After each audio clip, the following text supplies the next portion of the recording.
आइए सीखते हैं समांतर श्रेणी का पदों की संख्या ज्ञात करना। समांतर श्रेणी को इंग्लिश में अर्थमेटिक प्रोग्रेशन कहा जाता है।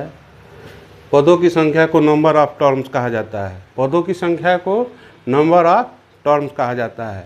अब देखा जाए यहाँ पर हमारे सामने ये जो दिया गया है ये समांतर श्रेणी है, श्रेणी नहीं है।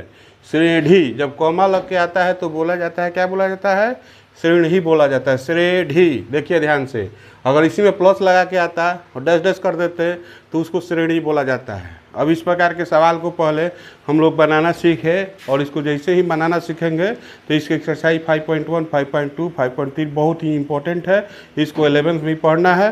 तो यहाँ अगर सीखे रहेंगे तो 11th में होगा। इसे कंपटीशन में भी क्वेश्चन आते रहता है। तो आइए देखते हैं कैसे इस प्रकार के सवाल को बनाया जाता है। सबसे पहले इसका अंतर देखा जाता है। अंतर आगे नेक्स्ट टर्म में से फर्स्ट टर्म को घटाया जाता है तो अंतर क्या होगा, यानी इसका अंतर 6 में से 4 नहीं, यानी नेक्स्ट में से प्रथम को घटाते हैं। अंतर कितना हुआ?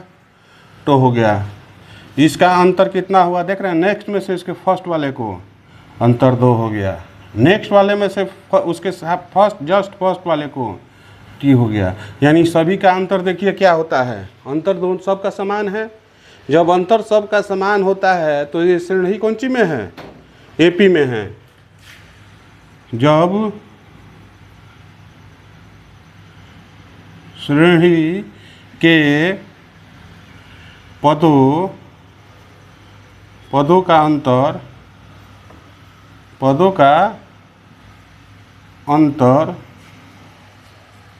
उसी को बोला जाता है पदांतर, या इसको कहा जाता है सार्व अंतर।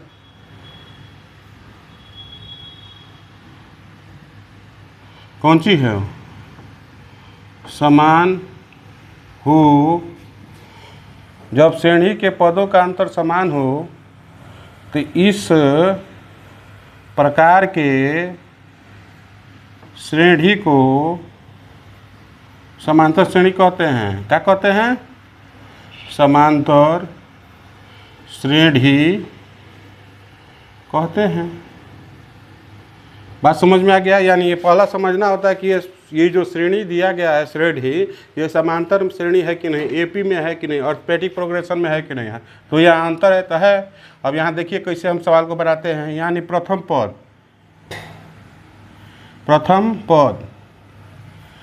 पद को क्या लिखा जाता है? First term.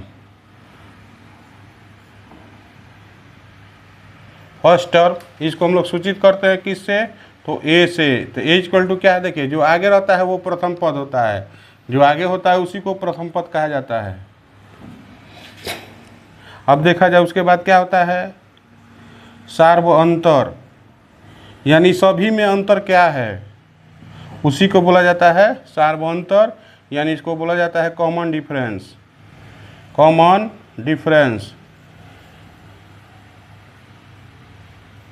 इसको क्या बोला जाता है? Common difference. इसको सूचित किया जाता है किसके द्वारा? डी के द्वारा। और इसका फॉर्मूला क्या होता है? दूसरा पद माइनस प्रथम पद। और भी इसका फॉर्मूला हो सकता है, घटाएंगे पहले देखेंगे। तीसरा पद माइनस दूसरा पद होता है। इस तरह से निकालेंगे। यानी देख रहे हैं ना, दूसरा में से पहला को निकाले तो 2, तीसरा में से दूसरा को घटाए तो 2, और उसके बाद से चौथा में से तीसरा, जस्ट इसका होते जाता है। इसे हम लोग पकड़ लेते हैं कि एपी में है कि नहीं।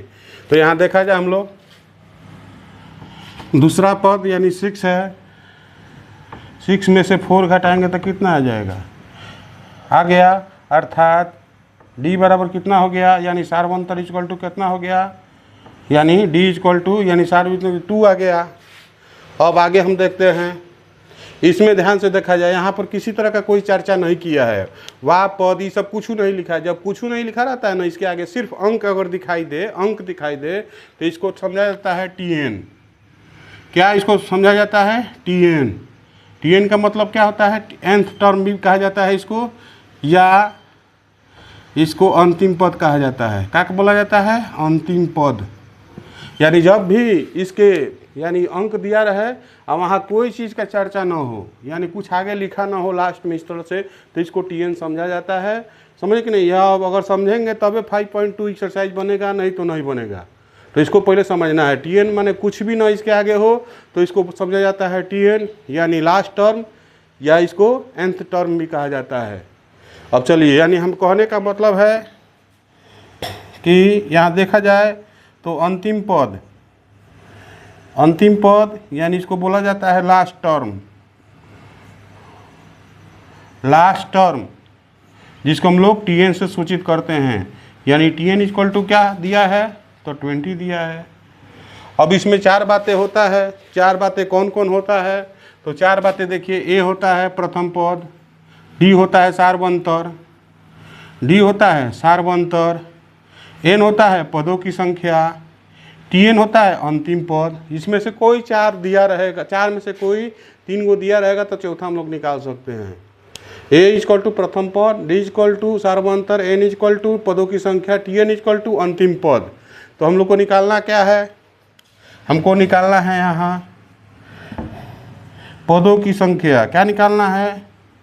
पदों की संख्या। इस प्रकार के सवाल में जब भी आए तो समझिए कि इसको कहा जाता है पदों की संख्या। हम लोग को यही निकालना है, पदों की संख्या निकालना है। समझ में आ गया? तो आगे चलते हैं।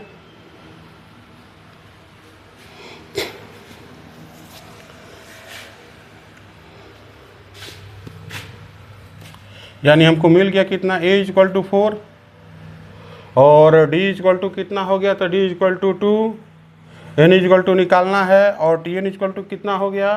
तो 20 हो गया।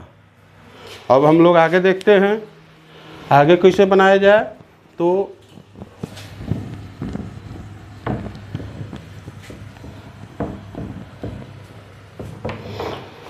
इसका फॉर्मूला होता है निकालने के लिए। फॉर्मूला क्या होता है? इसको N या इसको TN से भी सूचित किया जाता है। AN लिखिए या TN लिखिए। अंतिम पद इसको बोला जाता है A plus N-1 into D होता है। देखिए 4 चीज़ है, N या TN दोनों सेम होता है, यानी AN से भी हम लोग सूचित करते हैं और TN से भी सूचित करते हैं।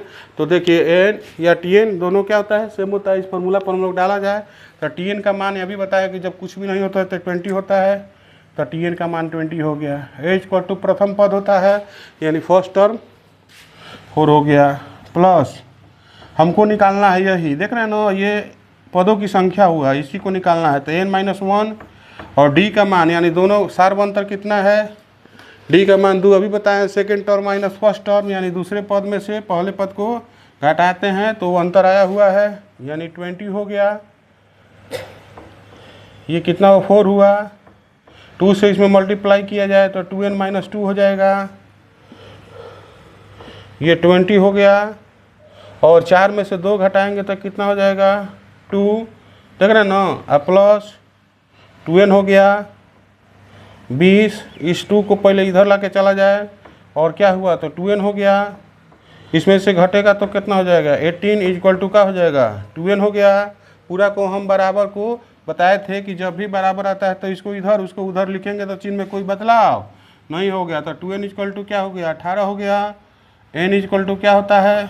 18 बाई ये गुना में सटा है, फेंकेंगे तो बटा में जाएगा, यानी N इक्वल टू कितना हो गया? 9 हो गया। यही हमको ज्ञात करना था। यानी N बराबर क्या होता है? पदों की संख्या, पदों की संख्या को हम लोग N से सूचित करते हैं। और देखिए कितना हो गया, यानी आपका 9 हो गया।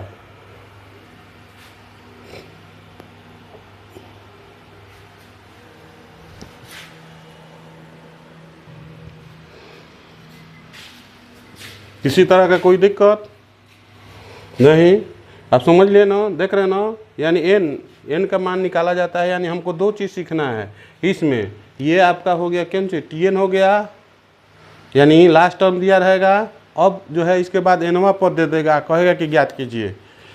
यानी कैसे हम लोग अब जो है अंतिम पद कैसे निकालेंगे इसका,